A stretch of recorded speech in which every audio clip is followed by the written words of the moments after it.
Welcome, everyone. Thank you for joining us. We are here today because we put out a call to our community on Facebook to ask us some of your most pressing questions about the current surge of COVID-19 and its effect on the pediatric population, kids and adolescents in particular. And you responded. And so we are here with experts today to address a lot of those questions. So first of all, thank you for submitting those questions. And without further ado, I want to welcome in our experts today. So we have three experts with us. Our first expert is Dr. Rachel Orscheln, pediatric infectious disease specialist with Washington University and St. Louis Children's Hospital.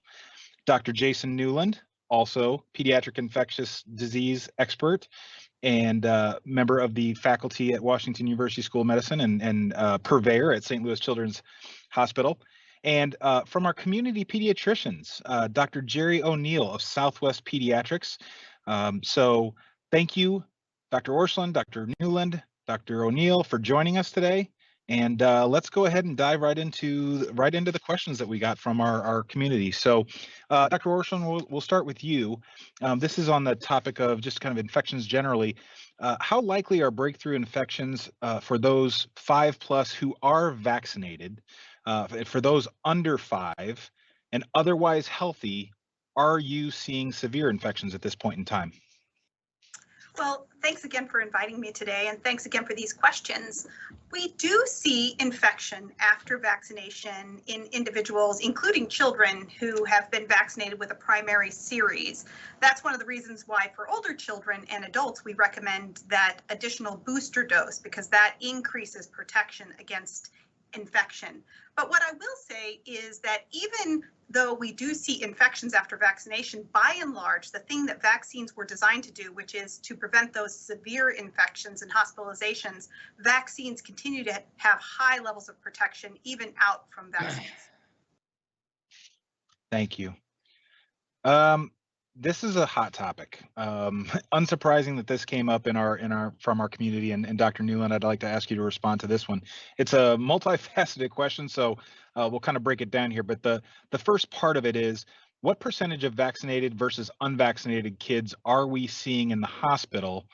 So let's just tackle that one first before we come to the next two pieces of it. Well, just as we've seen in adults, those unvaccinated are primarily those children in the hospital. There is a recent publication that came from the CDC that actually said during the Delta surge, it was only 0.4% of kids hospitalized in 24 children's hospitals across the country, or 20-something children's hospitals across the country, were vaccinated and in the hospital. Again, 0.4%. Now in the time of Omicron, it's a little more. It's like on the order of probably 5-ish% are vaccinated that are hospitalized. But again, this is what we've seen throughout the pandemic once vaccinations came into effect, is that vaccinations are preventing severe disease both in adults and children, and even more so in children than adults. Okay, and then the second part of this is kind of attached, is how many kids are hospitalized for COVID-19 versus with COVID-19? So we're finding out that maybe they're testing positive as they come in. And then what underlying conditions increase the chance kids could be hospitalized? So first, we got to remember that if somebody's in the hospital with COVID, whether it's because they have COVID symptoms or don't have COVID, is a super big deal for the hospital. It takes extra resources. It means we all have to be extra careful to make sure we're not getting COVID or not, ourselves as healthcare providers. So while I know people all want to know, is it with COVID or they actually have symptoms of COVID? For us in the hospital, it's a big deal. Now, what are those conditions? It hasn't changed, right? So those kids, obesity has continued to be a primary factor. Other chronic conditions, if you have immunocompromised conditions, whether you've undergone some sort of transplantation, Dr. Orscheln can tell you a lot about her experience as she primarily cares for children in our hospital with immunocompromised conditions who end up being in the hospital and potentially are already vaccinated, which talks to a whole level of how you need to protect them completely. But again, it hasn't changed. Obesity, underlying conditions, diabetes, we've seen Down syndrome, we've seen immunocompromised, all of these increase your risk of severe disease. And I'm going to go back to, again, what we started with is vaccination is mainly protective, and we need to vaccinate those children when they're eligible, as well as all the people around them. Thank you. Dr. O'Neill, again, want to say thank you for joining us today. You are out there in the community, kind of the front lines and receiving a lot of kids and parents. What are you seeing are, in your experience, the signs of the Omicron variant? How are they differing, maybe slightly from previous iterations of the virus, previous versions of the virus variants? And then are there any tips for telling the difference from other respiratory diseases out there right now? Yeah, again, thanks for having me. I think it's pretty clear, both in other countries and now in the United States, that there are differences between the Omicron and the Delta variant. The symptomatology for the Omicron is somewhat more in the upper respiratory tract, so congestion, scratchy throat, headache, whereas Delta also was more likely to have lower respiratory tract involvement with chest pain or low oxygen levels. So this may be somewhat comforting to parents if their child gets the Omicron variant, although there's no clinical way for me or anybody to tell, but you feel better if it's not down in the lower respiratory tract. However, the Omicron is extremely more contagious, and so the total number of cases is, gone through the roof. So I agree, we're seeing many more positive tests in my office, and not as many people being admitted to the hospital. The other thing, unfortunately, there really is no way to tell the difference between the other common respiratory illnesses in the winter, croup, influenza, and the common cold. So there's no help differentiating between those two. Okay, thank you. Let's come back to you, Dr. O'Neill, for the next question. There's a lot of, I don't know if I want to go so far as to say confusion, but at times like this, people are wondering when and where to go for what type of care, right? When should I call my pediatrician? When should I go to a convenient or an urgent care? And versus when do I need to go to straight to the emergency room? What can you tell those folks who are kind of looking for some kind of framework for which they can make those decisions in the moment?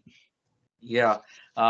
This is a great question, and it brings me back to this concept of the medical home, which the American Academy of Pediatrics has been pushing for quite a while now. Essentially, the patients ought to be cared for in the pediatrician's office, and if it's care that cannot be provided by myself, we should help them coordinate this care. We really want to get the right care to the right patient in the right setting, and right now it's not exactly happening like that. And I think we will get there, but I would urge people to call their pediatrician's office. Our office, and I'm sure every other pediatrician's office, has spent hours educating our staff and our nurses about the constantly changing recommendations. And in fact, we all know that even some medical organizations give different advice at different times. So it is rather confusing for patients, and it's hard for us to keep up with it. But I would say they should call my office, and then we can decide if they need a test to return to work or return to school. We will do our best to find the resources in the community for just testing. If they need to be seen, there are two options. Most pediatricians now have the capability for telemedicine, so we can do a visit via telemedicine and then occasionally have them come to the parking lot for a COVID test if that's needed. If that does not work, we will see people in the office. Most pediatricians, like us, have different times for checkups and sick visits, so we don't commingle sick people and try to decrease any chance of infection in the office. I think if it's after hours and somebody's sick, that would be when the urgent care, hopefully the pediatric urgent care, would be the piece of the puzzle, so those children can be seen and then tested if need be. And the last case is obviously if they're very sick, they just need to go directly to the emergency room to be evaluated and treated. Thank you. Dr. Orson, we'll come back to you, and this kind of dovetails nicely. Dr. O'Neill was speaking to testing a little bit there, and we all know, if we're paying any attention to the news recently, that testing right now is incredibly difficult to find and to access. So what can help with that, I think, and Dr. O'Neill also spoke to the difficulty, maybe, kind of figuring out what the symptoms are and when you truly need to get tested. But what combination of exposure and symptoms would you advise parents to be on the lookout for in order to seek out a test? That's number one. And then second of all, type of test. When is rapid versus PCR testing appropriate? Well, I can really emphasize that we are having a lot of difficulty with testing in our community. The resources are really limited. And in the beginning of the pandemic, we could really reserve testing for people who had exposure. But with such high level of community transmission right now, that's not even really possible. We really just need to assume everybody has had an exposure. And so, as Dr. O'Neill mentioned, it's really hard to tease out what particular symptoms would be very specific for infection with the novel coronavirus. And so we are really recommending for people that need to be in contact with other individuals and who are symptomatic that they be tested, because that's really the only way to exclude this diagnosis. Now, what test is best? Certainly the PCR-based tests that look for the genetic material, the RNA of the virus, are the most sensitive. And so those are most likely to pick up any infection. The antigen tests are also quite good at picking up people who are infectious. So really those tests are a little less sensitive at picking up any infection, but really good at picking up people who are likely to really be infectious and able to spread that infection to other individuals.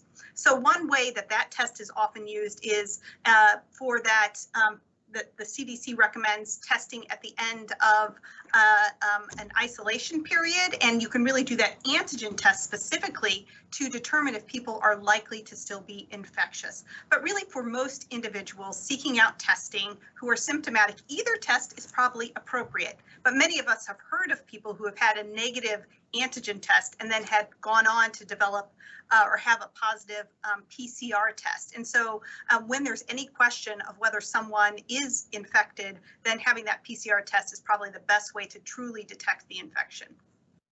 Hey, the only thing I'd add, Rachel, and you so nicely mentioned this, is that I've had a couple people during this crazy surge say, hey, I've had a positive rapid antigen.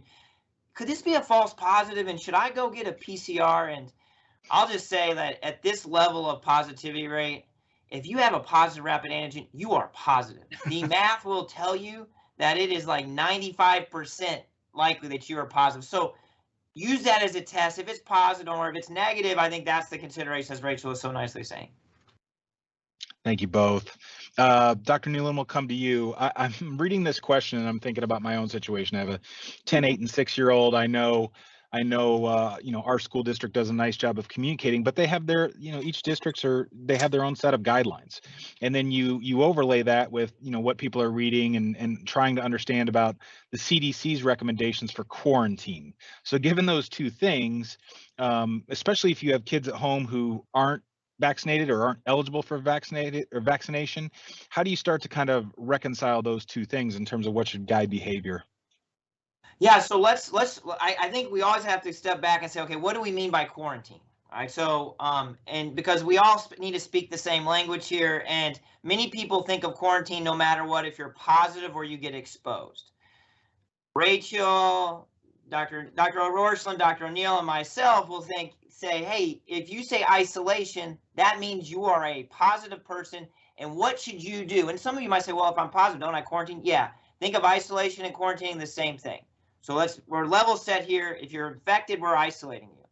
And right now, many school districts, not all, have gone to adopting this CDC recommendation that's also in their school guidance, which says if I have a child that is positive and they have no or resolving symptoms at day 5, that they can come back on day 6. And if possibly, as Rachel was just mentioning, you could be tested at day 5. If negative, you can come back. And therefore, I have 5 days of being isolated. On the 6th day, I go back to school in a masked setting. And really, the CDC has really stressed that to do that for school, you really need to be in a mask mandated situation. That is the ideal. Now we realize that some are in that situation, but the key is wearing the mask. 3027. I think the next thing is, what about quarantine? So what if your child, one of these unvaccinated children, is in a daycare because they're 4 and you haven't had a chance to get vaccinated and now they've been exposed? And so what's that recommendation? Well, the simple recommendations, and please, Dr. Orschel and Dr. O'Neill, correct me, but right now the thinking is It's 5 days monitoring no symptoms, and then you can come into public with wearing masks, trying to get a test at 5 days if you can. Now, I say if you can because we've all learned many places are no longer doing tests for asymptomatic or exposed individuals. The key then comes back to wearing the mask. And so if you have an 18-month-old who can't wear a mask out, right, because that we're not recommending you do that, they need to be in for 10 days. And so a lot comes down there. I've seen many 4-year-olds wear masks great. I've seen some 3-year-olds not wear masks well at all. And I think that has to be come into that situation. I think in the end, what we're learning is that the infectious period is not as long as we thought it was for most people. And I think all of us need to be honest with ourselves about, utilizing these new guidances, which just allows us to get back to our daily lives and lets our kids get back to their daily lives. But let's understand that if our children are still having significant symptoms, or we're having significant symptoms at 5 days, we should stay in longer if we have COVID-19. And I think that's the key. And please, Dr. O'Neill, Dr. O, add some additional things that I likely missed. No, I think you really covered it. Really, we're not talking about going from 100% risk of transmitting the infection to 0% risk. It's really gradual. And the things that are important are the time since you developed your infection, whether you're vaccinated or not, because we know that people who are vaccinated are probably infectious for a shorter period of time. Do you have ongoing symptoms? You're coughing your head off, you have a very runny nose. Those are things that make us want you to stay home longer so that you don't risk transmitting that infection to other people. Okay, thank you. Dr. O'Neill, for parents who are quarantining or isolating at home with a positive child, are there any items good to have on hand? What would you recommend that they have on hand while at home with this a COVID positive child?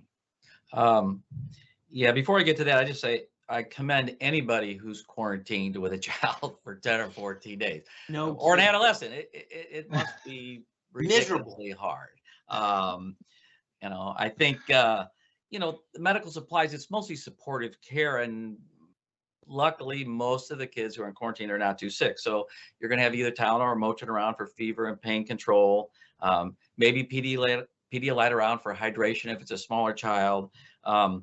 If the patient has regular medication, you make sure they have those, whether it's insulin or seizure medicines or any of that kind of stuff.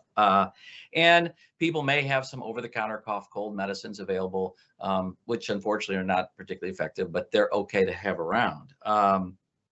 The question occasionally comes up about having an oximeter at home. And I think from what I remember, 2 years ago when we started this, my 65-year-old brother-in-law bought one on Amazon, because I think the thinking was you could check your oxygen and you could be a little proactive. If it started going down before you knew you were sick, you could go to the hospital. Well, so I don't think they have a place in in regular quarantine. Obviously, if a patient has some illness and has an oximeter from their specialist, that they may be at high risk anyway, and so that may be part of their care. As far as non-medical supplies, I think the main thing, and I don't think you can buy it, is patience. You just have to have patience to be quarantined. I thought, certainly books, games. The other thing I would say is screen time. And I think all bets are off as far as recommendations and stuff for screen time. On a personal anecdote, my daughter-in-law and the 3-year-old were quarantined for 2 weeks. And, she said, oh yeah, I can, all the list of all the, books and games and, baking and cooking, and she loved eating in her room and all that kind of stuff. And there's an Instagram account where there's busy toddlers. So I get that. I'm not aware of those, but there are things to do. But both her and her father, my son, said, and screen time. So I think, that just is going to be part of it, and you can go back to normal when the quarantine is over. Well, I'll tell you what, we got more than we bargained from you today already, because your screen time comment warms my heart. And I've never seen Jason move so fast as when you were giving out kudos for anyone who's putting in time with a COVID positive child. So no, thank you. Thank you very much for that. Dr. Orscheln, tell us the difference between third doses and booster. Back to the point about level setting on language. I think this is one that gets interchanged a lot, but is in fact different. So can you tell us what the definitions of those two terms are and who is eligible for what? So that's a great question. We know that some people don't respond as well to the initial series of vaccination, and that really includes people with immunocompromising conditions. For those individuals, they require a third dose of a messenger RNA vaccine. That's considered their primary series. That third dose is given 28 days after their second dose, and that's what they need really to try to get the best immunity. Now, a booster dose is an additional dose of the shot given to people who have completed their primary series, and depending on when that was for the messenger RNA vaccines, it'll either be 5 or 6 months after that second dose. And really, at the current moment, anybody over the age of 12 and older is eligible for that booster shot. And what that does is really increase your antibody protection and reduce the chances that you'll get any infection. We know that the vaccine, even the primary series, continues to provide that really high level protection against serious infection, hospitalization, and death. But we know that protection against any infection declines over time, and that booster dose really increases that protection and really keeps people out of the hospital. Hey, Mike, can I ask Dr. O something on this? Yes. Can I stop you? No, not really. There you go. So here's what I'm wondering is that with what's going on and all these boosters and stuff, like, what's going to be the vaccine strategy going forward? Because we're going to be asked. I obviously have opinions, but I'm really curious from your point of view. Where are we going with this? Well, that's a great question. I've been asked the same thing before. So, with what is going on in the current situation, we have our community developing immunity, and that's happened in one of two ways. Many of us have availed ourselves of the vaccines. I've been vaccinated and boosted. My children who are eligible have been vaccinated and boosted, and so we've developed immunity that way. People who are unvaccinated but are becoming infected also are developing immunity over time, and those that recover from that illness likely have some degree of protection. As we move forward, we know that some people, even those who have been previously vaccinated or infected, will be at high risk. And so it will depend on the degree to which we see this infection circulating in the community, our need to really continue to boost our own immunity against any infection so that we protect those around us. That will include people who are older, very little babies who can't be vaccinated, as well as people with underlying medical conditions. So I think only time will tell. Yeah, and I would say, what I keep coming back to with all of this is that there's no doubt the vaccinated have fared the best. So you always hear about this notion, well, I've been infected. I've been infected like 4 times or 3 times. I've heard some people as many as 3 times. You're like, wow, why do you keep taking the risk of some of the complications that can occur when we know that the vaccinated folks haven't had that experience? Reinfection's greater if you're unvaccinated. Landing in the hospital is greater if you're unvaccinated. So, and even most recently for children, even normal healthy children, Rachel and I, Dr. O'Neill, Jerry and I, we can all tell you that we've seen this multi-system inflammatory syndrome in children. It happens in normal healthy kids. They're sick as stink. They look terrible. They land in the ICU. We have now learned that the vaccinated kids, they're protected against that. So again, to me, in the end, it's clear that whatever the vaccine strategy is, we need to be vaccinating. The more we can do to vaccinate people, the more you all out there can get your loved ones to vaccinate, your friends to vaccinate, the better off our kids will be, our adults will be, and everyone will be. That's so true, Jason. And I'll also just add, even for those kids who don't get severely ill, we know that vaccination protects against persistent symptoms, what people refer to as long COVID. So really, even if you're not severely ill, you can really protect yourselves and your children from having those persistent symptoms after infection. Okay, thank you.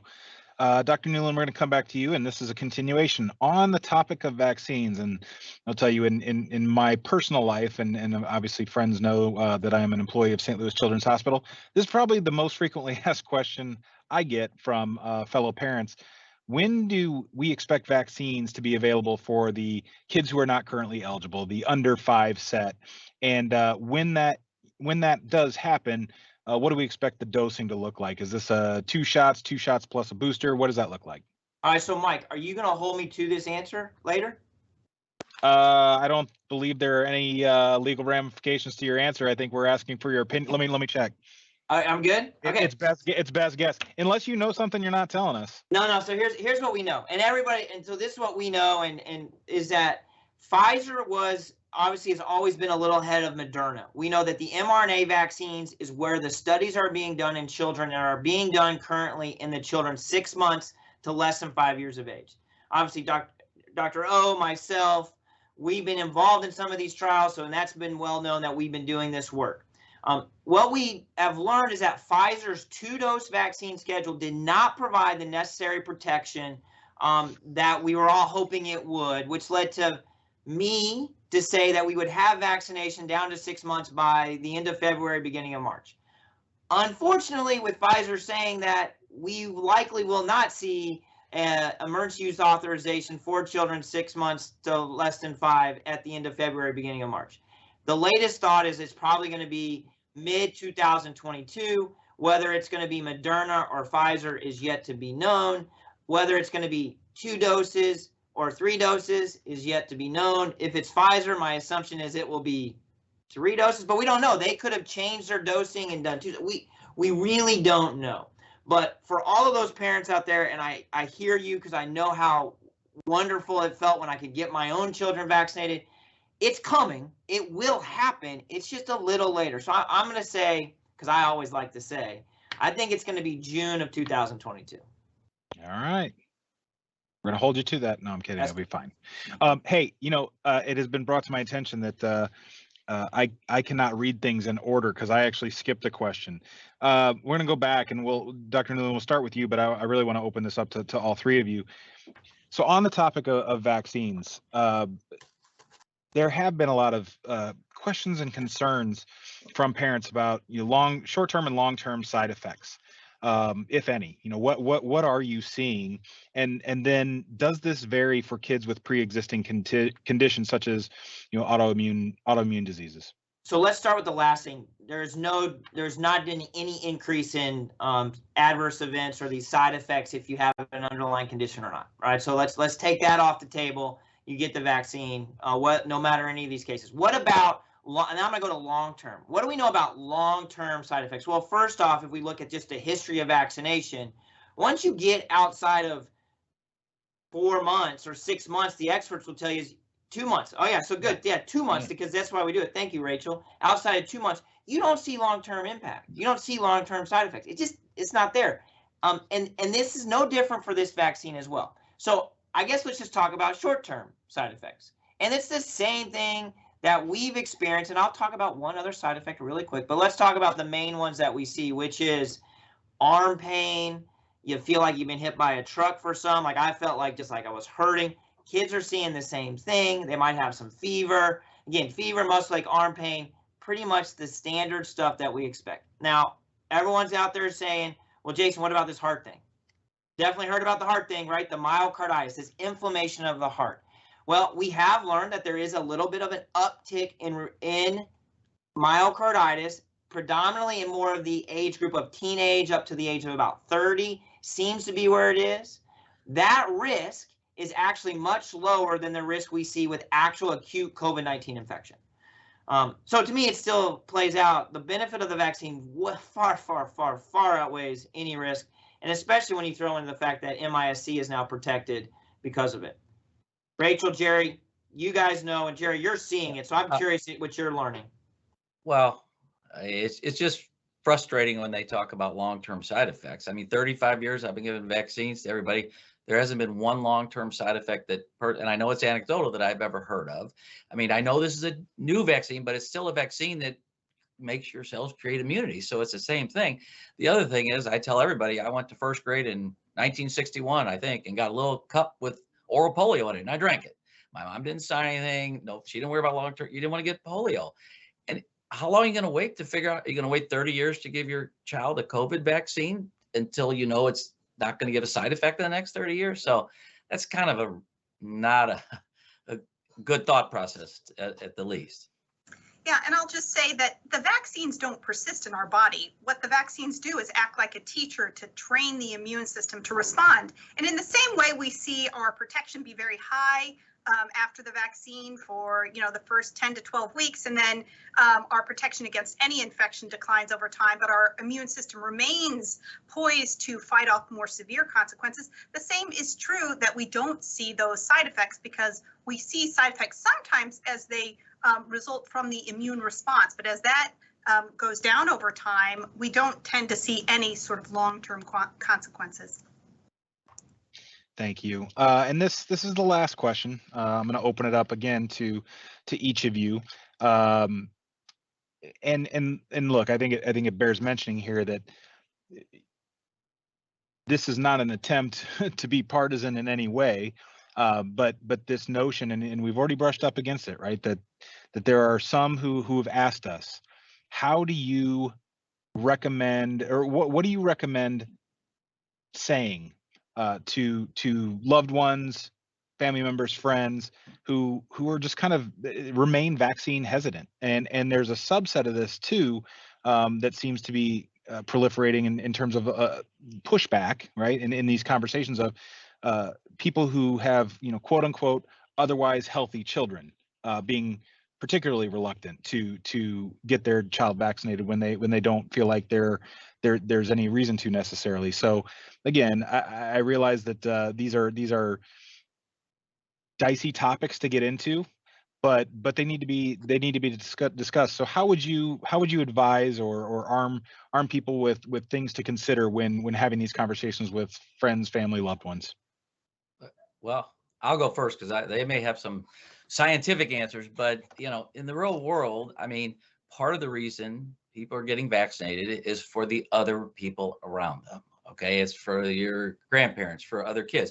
And I think, and I'm not a virologist, but I think the more this spreads around, the more there will be other variants. So however, if you want to say 70% for the person and 30% for the good of the community, I mean, we do other things because we all live together for safety and that kind of thing. So it's frustrating now. The people have just, I'm not so sure I've convinced anybody with that argument, but I mean, I think it's a true thing. I mean, yeah, their 8-year-old is probably not going to get real sick and probably not going to go in the hospital, but that's, they still should get the vaccine for them.